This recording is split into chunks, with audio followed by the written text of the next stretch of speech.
I'm Jamin Brazil, an entrepreneur best known for starting Decipher, a software solution that gathers consumer feedback for 75% of the Fortune 100, including Netflix, Twitter, and Walmart. Get fresh insights, get inspired, and see what's trending. Join me as we discover together how market research is developing today.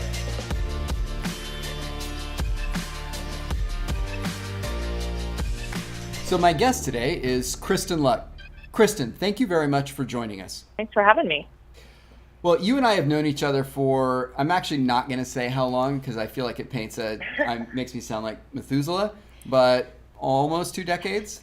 We've been in the industry a little bit longer than that. I would say, know each other very, very well, both in context of business and personal.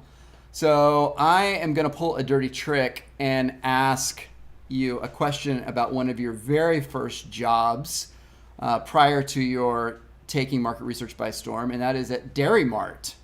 Tell us about your experience at Dairy Mart. Oh, Dairy Mart. That brings back some crazy memories. My first job, it was the summer after my senior year of high school, my parents finally let me get a job. My parents did not want me to work while I was in high school because they wanted me to focus on my studies. Unfortunately, my parents also refused to pay for college. So finally, like my senior year of high school, after I, won a bunch of grants and scholarships so that I could actually go to college, they finally let me take a part-time job in the summer so that I actually had a little bit of my own pocket money going into my first year of university.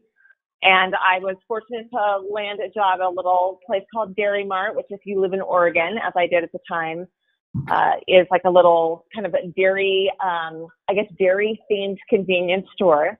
And, I'll be told to know that I got fired from that job because there was a glitch with the front door. It would not lock correctly and the alarm could not be set. And I set off the alarm, I think 3 or 4 weeks in a row. And they finally just decided I was a lost cause and was not cut out for Dairy Mart employment. I love that. So did you? Yeah, I got canned. So what key lesson did you learn out of that first job? The key lesson. Well, it's a convenience store, so it's certainly focused on customer service. Yeah. I think the key service was that the key theme for me coming out of that job was really like I was not meant to work in an environment where there were super tactical activities like having to lock a door correctly. I kind of feel like if you can't lock a door correctly, there's probably not much hope for you left in this world. But somehow I managed to come out on top from that whole experience. Helping AC Nielsen with data security, privacy stuff, whatever. So right, yeah, minor little things from there. Yeah, that's easy. And then I worked my way through college as a personal trainer, and then ended up as a research assistant at Oregon Center for Applied Science, which was kind of my first entry into the research world. So from there, take us through to OTX. So that was kind of an interesting ride. Like I mentioned, my senior year of college, I got a job working for Oregon Center for Applied Science. So I was working on more social science research projects. So working on things like actual topics that make an impact on people's lives, like smoking cessation and prevention of heart disease. And at the time, I was about ready to graduate, and I thought, gosh, I've got to get out of Oregon. And I flipped a coin and decided I was either going to move to New York or LA, and it came up Los Angeles. And this was back, in the olden times before the internet. So I bought a Los Angeles Times at the store, the actual newspaper. And I went through and I circled ads and eventually got interviewed and landed a job at Lieberman Research Worldwide in Los Angeles. And was there a few years and just really felt like, the internet was the way that the whole industry was going to go. At the time I felt really heady because I had a Mac Classic, that I could basically use to send emails on.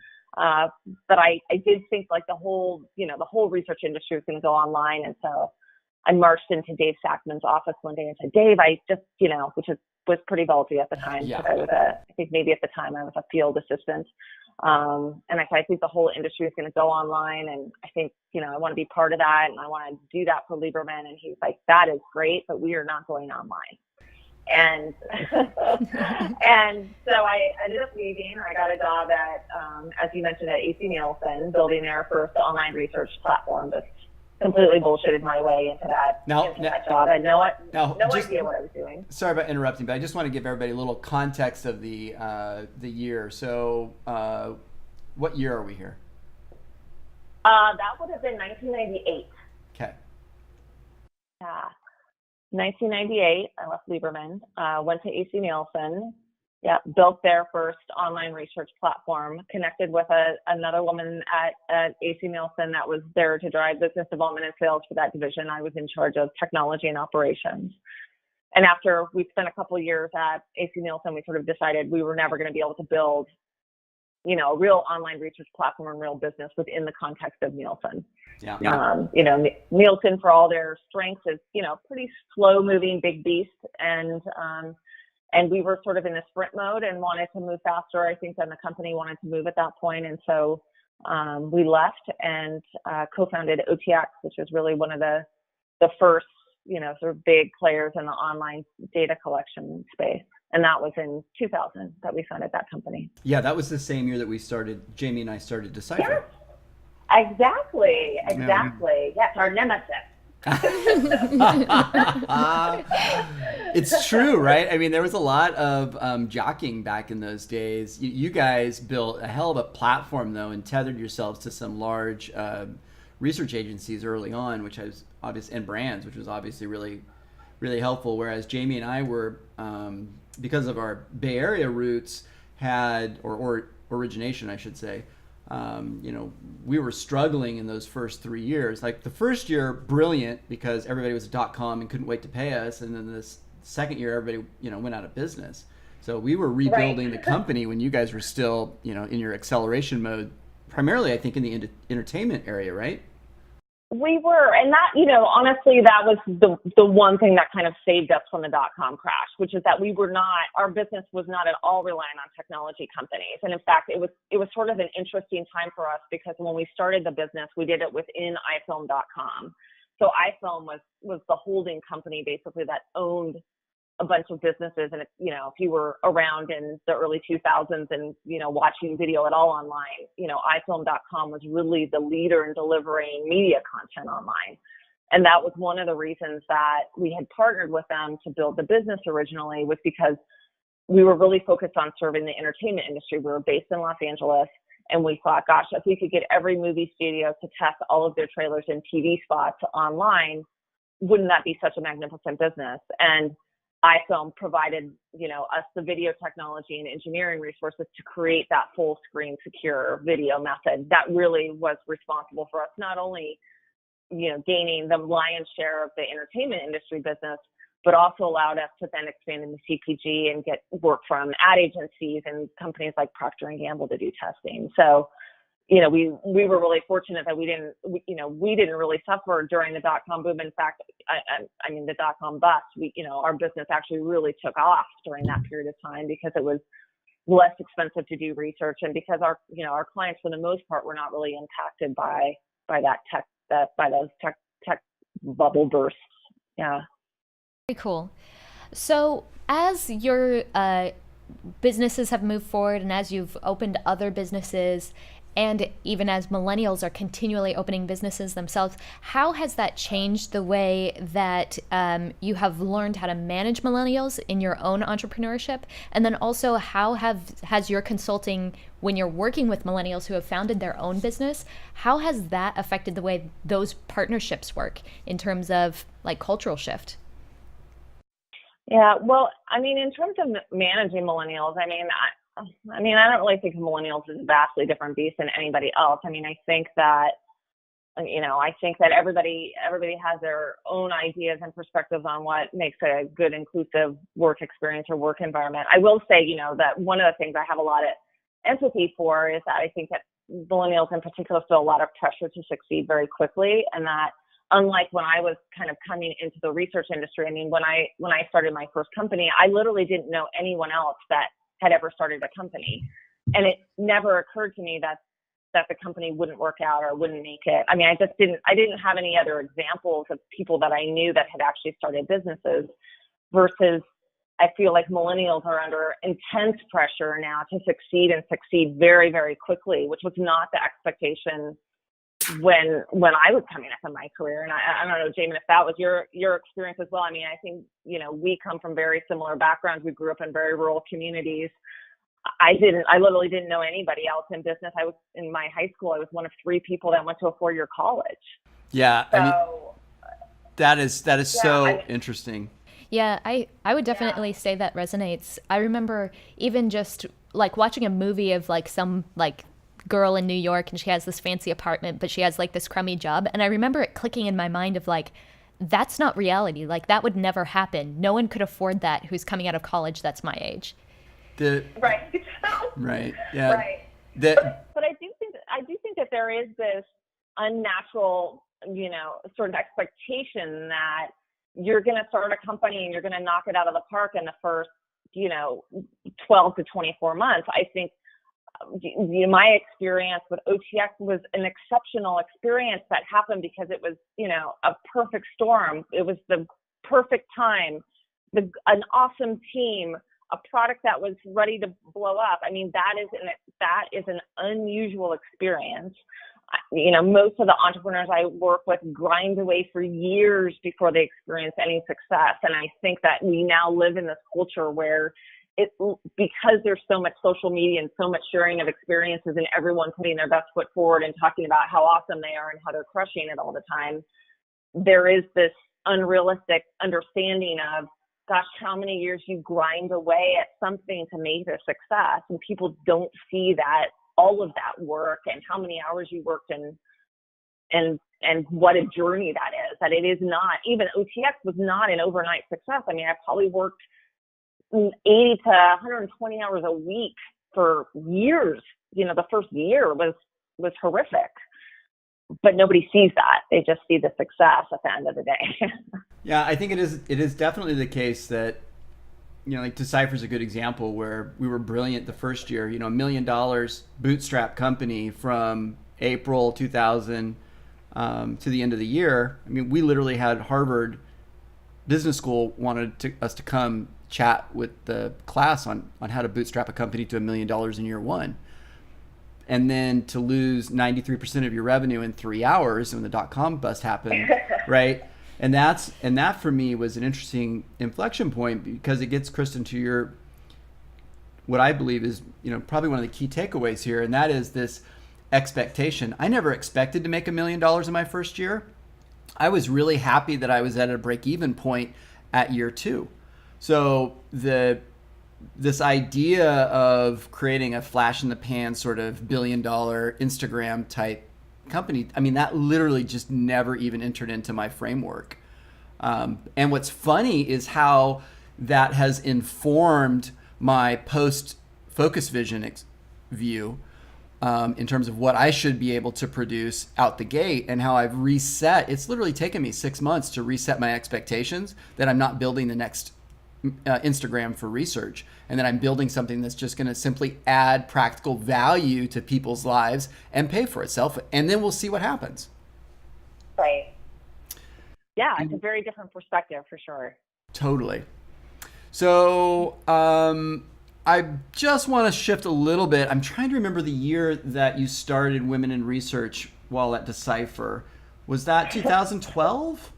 Or before? It was. Well, last year was our 10th anniversary, so it would have been 2007. Yeah, gosh, that was right out the gate then.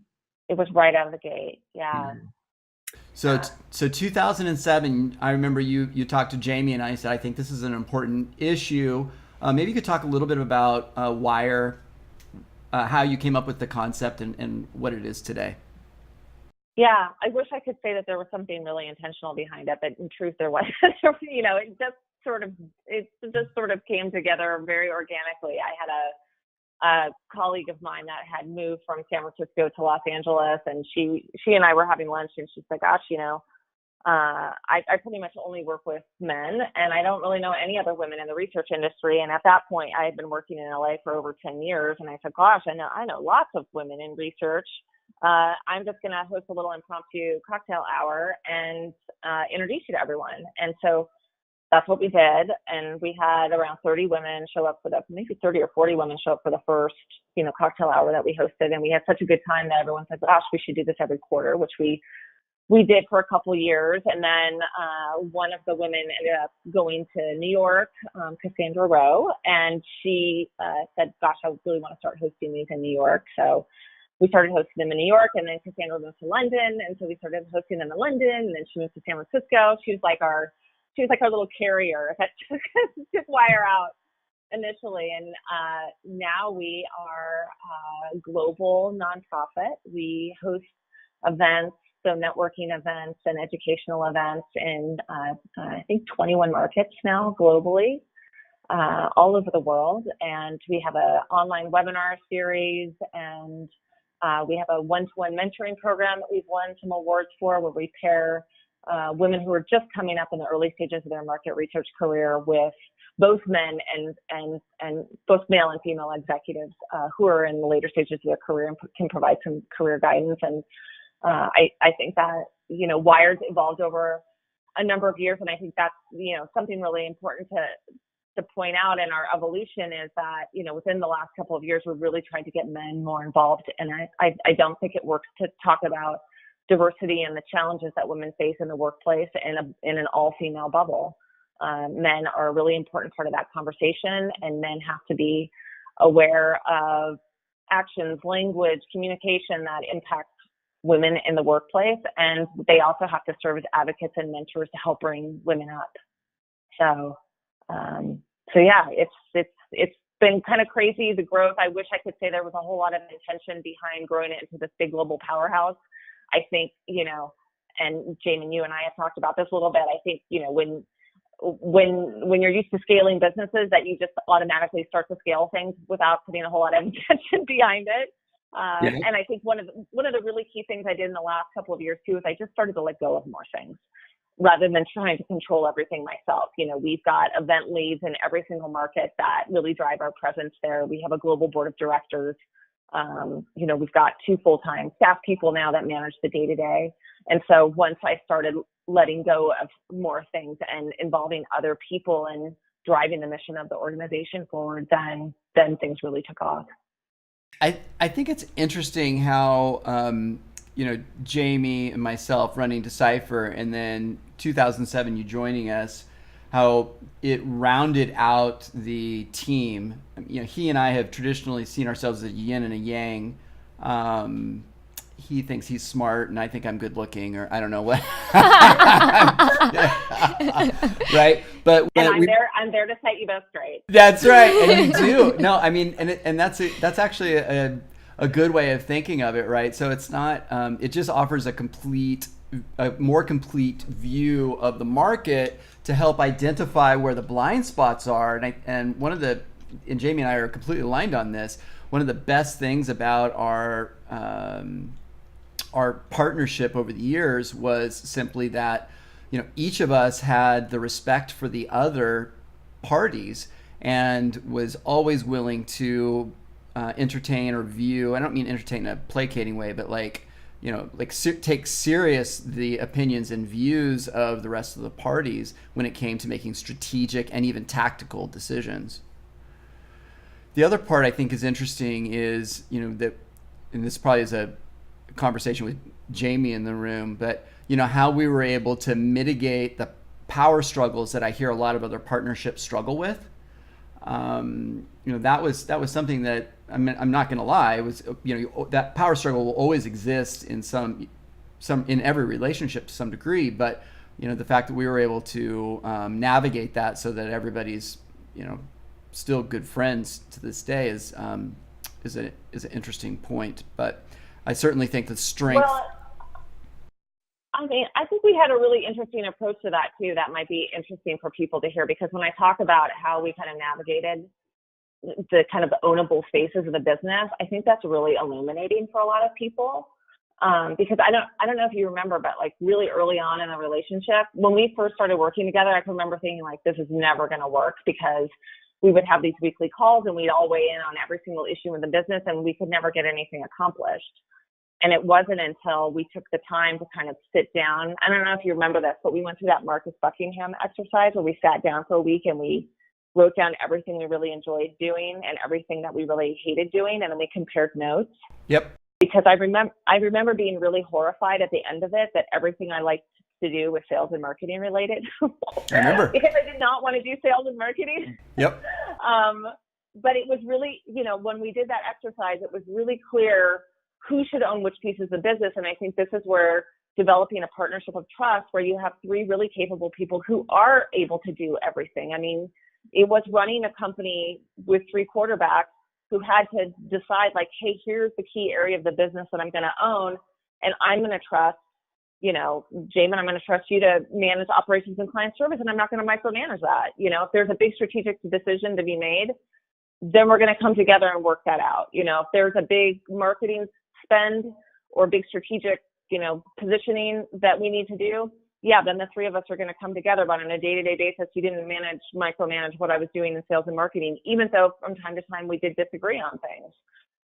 And that's where I think it's really important to have that delineation in the business when you do have partners. And a lot of people don't do. And the other thing that I think a lot of people don't do is they will try to avoid difficult conversations. And I know that the three of us had difficult conversations. And by that, I don't mean like people yelling but it was, if there was an expectation that was set and not delivered, then, we would sit down like adults and say, gosh, this was something that I thought was going to be done. Where did we go wrong? And then we would get to that, whether you want to use the 5 whys or whatever sort of approach people might use now, we would get down to that root cause and make sure that didn't happen again. Yeah. Yeah, I really love everything that you guys have said. I think there's like 3 really major points here is like, 1, moving forward, being success oriented, not playing the blame game. 2, having mutual respect for all parties in the circle. And then 3, having a lot of self-awareness of strengths and weaknesses in areas of responsibility.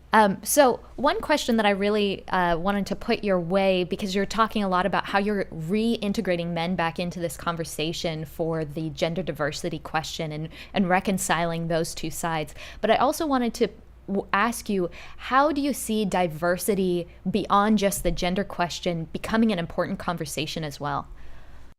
Yeah, I mean, to be honest, like I don't, and this probably sounds weird coming from somebody who runs a global nonprofit focused on gender diversity, but I really try not to spend too much time talking about diversity framed as a diversity discussion. But I try to reframe it as a business performance discussion, because the truth of the matter is, if you look at all the research out there, diverse teams outperform, teams that are all male and white or all female and white or any of one category or gender or rate, sexual preference or race or anything.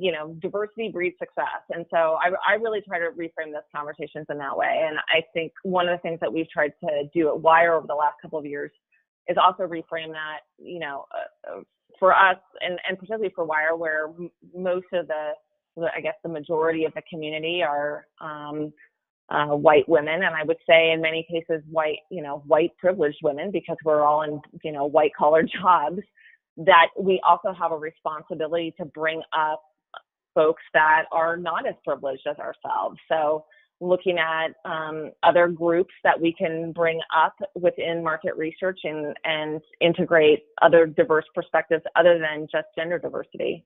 And I would also say, one of the things that I see a lot online is that, people, picking apart panels at conferences and certainly, we don't want to see all male panels and particularly all male white panel discussions at conferences. But what I also don't want to see is all female panels. There was a Twitter string going on just a week or so ago about a conference where, it was an all female panel on stage. Like that's not representative of a diverse perspective either. So I feel like lots of times people call that out to me and say like, "Ooh, aren't you excited by this?" And it's like, well, that's not really the mission. The mission is diverse perspectives. And that means, no all white male panels, and also no all white female panels, and no white panels. Yeah. So, I mean, if we're going to talk about diversity, then we really have to be inclusive of what, and walk the walk. So. Yeah. Excellent. So one of the things that we've come to is, or found, I should say, among our target listeners are young professionals or people that are recently graduating and would like to get, whether it's from University of Georgia, where they, have a specialty in marketing research, want to get into marketing research. What are some top tips on how these people can find jobs? I'm trying to think, obviously the way that I did it was kind of weird because nobody would go into the LA Times newspaper now and circle a job and apply. They have a newspaper? Is it still in print? I would say, create a target list of the companies that you ideally want to work for and, go after those firms, whether or not they have a job posting or listing available. And I would also say, try lots of different things. Very early on in my career, I worked in field. I was a research analyst. I did lots of different jobs, I would say, within research. And it was great because not only did I learn the entire research process, so everything from how to design a questionnaire to putting, running copies of the questionnaire and putting them in boxes. This is, back in the old days when we fielded surveys in malls. I learned how to column code questionnaires and how to, key punch and how to process data. And I think learning a lot of different things, even if they're tedious and painful, gives you a really good understanding of the types of things that you really enjoy doing and the types of things that you don't.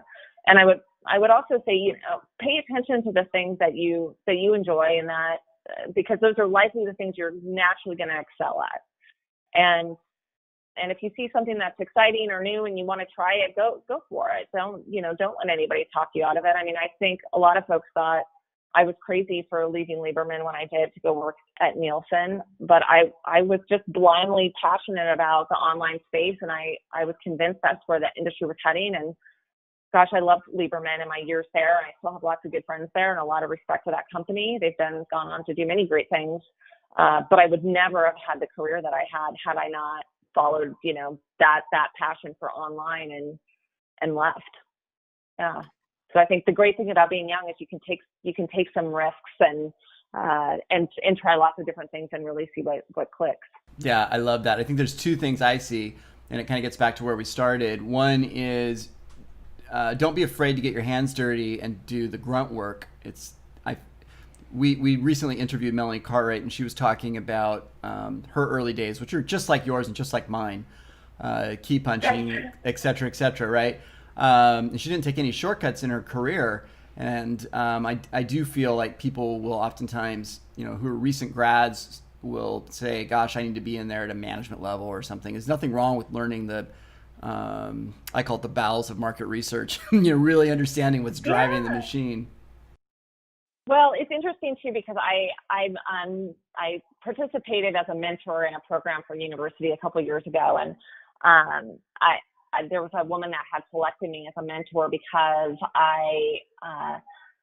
she wanted to do consulting, and I was kind of like, well, I mean, typically you don't do consulting like right out of college. I mean, typically you'd want to get some work experience, have some morals to rest on and say like, wow, I've got all this business experience and I've run and managed businesses before and I know what goes into tuning and driving growth in companies. But I feel like a lot of times people just want a shortcut and go right to the end game. And there is, as you said, a lot of value in doing the grunt work. And there's a lot of painful mistakes you make along the way that inform how you build, manage, and grow businesses moving forward. And the truth of the matter too is, I talk a lot about building, managing, growing businesses, but the truth of the matter is that not everybody wants to be an entrepreneur and grow and manage a business. Absolutely. There's lots of people, it's not for everyone. And gosh knows, hey, if, and Jamie, you and I can speak to this, if we had a company of people who want to start their own businesses, we wouldn't have had Decipher. That's right. Because we need people to work there every day. That's right. And so there's lots of things that you can do to excel and have a really satisfying career working within a company that don't involve the stresses and challenges of actually building and growing a business, but in working in teams to collaboratively do something awesome together. So last question, what is next for your career and what is the probability that we do a business together? going to say, what, this is Jamin staging. Like, what company are we going to start next? Yeah, I know. It's funny. I get this question a lot. People will like, "Oh, what are you going to do next?" And it's like, "Well, I'm doing it." When I exited after the Focus Vision acquisition, I did think long and hard, like, what am I going to do next? And you and I have talked a little bit about this. My thing about starting a business is that I have to have a great idea, or an idea has to be presented to me that I am so blindly passionate about that I am 100% sure that I want to devote 100% of 120% of my time and every waking minute I have to making a success. Because that to me has always kind of guided, I think, the success of my companies. Like, do I feel so blindly crazy in love with it that I will work every waking minute I have to make it a success? But in lieu of that, what I'm doing now, I really enjoy. I thought, when I exited, the Focus Vision, after the Focus Vision acquisition, I thought, if I could, it wasn't really the starting up of companies that I loved so much. It's really the scaling that I loved. And I thought if I could just work with founders every day and help them, scale their companies in the same way that I was able to scale mine, and they can learn from my mistakes and, use some of the same field tested strategies that I've used, then gosh, that would just be heaven. And so I'm super happy doing what I'm doing, but I would say there's probably a 95.5 or higher chance that you and I will be starting another company. I feel like that is a great... This old hen still got some eggs to lay, I think. I love it. Okay, so, and to say, it's interesting because I feel like a lot of people think that starting a company is a young person's game, but as we have noticed recently, first of all, once you've got 2 or 3 companies under your belt, you understand what goes into building a company the right way and making a success. And secondly, there've been all these, I swear to God, these articles there's some like weird karmic message they're trying to send to us. Like every article I see lately is like 45-year-olds, once you hit 45 and older, those are the most successful entrepreneurs. And I'm 46 now. So I feel like this is as good as my game is going to get. I totally agree with you. It's funny, the crescendo. So there's 100% yes. And I feel like everything that I've done to date has been explicitly to just build the platform for the next thing. Yeah. So yeah. You've learned from all the stupid mistakes at this point. Yeah. Like, you know everything to watch out for. It's true. It's true. That's what makes my consulting gig so enjoyable, because I can go into almost any situation and go, oh, those 5 things I did were really stupid and you're doing the same thing. Stop doing those things. It's lots of easy wins. So, yeah. I feel like the next business would really, not that Decipher wasn't a slam dunk, but the next one could really be a slam dunk. So my guest today has been Kristin Luck. Kristin, thank you much. My guest today has been Kristin Luck. Kristin, thank you very much for joining us today. Yeah, thanks for having me. Lots of fun. Have a great day, everybody, and thanks for listening.